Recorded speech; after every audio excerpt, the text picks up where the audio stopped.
ॐ जातवेदसे सुनवामसो मराठी यतो निदहाति वेदः स नः पर्षदति दुर्गाणि विश्वानावेव सिन्धुं दुरितात्यग्निः तामग्निवर्णां तपसा ज्वलन्तीं वैरोचनीं कर्मफलेषु जुष्टां दुर्गां देवीगुं शरणमहं प्रपद्ये सुतरसितरसै नमः।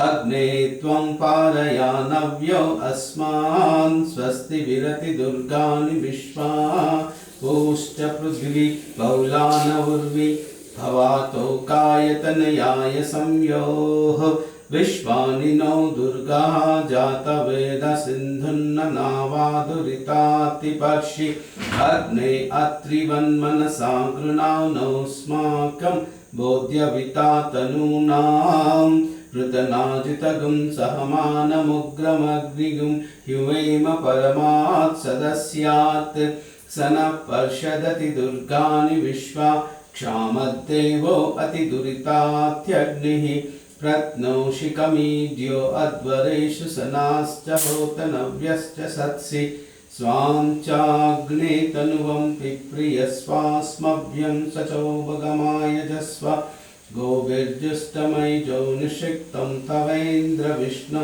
तनुसञ्चरेम नाकस्य पृष्ठमपि संवसानो वैष्णवीं लोकहियमादयन्ताम् ॐ कात्यायनाय विद्महे कन्याकुमारी धीमहि तन्नो दुर्गी प्रचोदयात्। ॐ कात्यायनाय विद्महे कन्याकुमारी धीमहि तन्नो दुर्गी प्रचोदयात्। ॐ कात्यायनाय विद्महे कन्याकुमारी धीमहि तन्नो दुर्गी प्रचोदयात्। ॐ असतो मा सद्गमय तमसो मा ज्योतिर्गमय मृत्योर्मामृतङ्गमय। ॐ शान्ति शान्ति शान्तिः। हरिः ओम्। लोकाः समस्ताः सुखिनो भवन्तु सर्वे जनाः।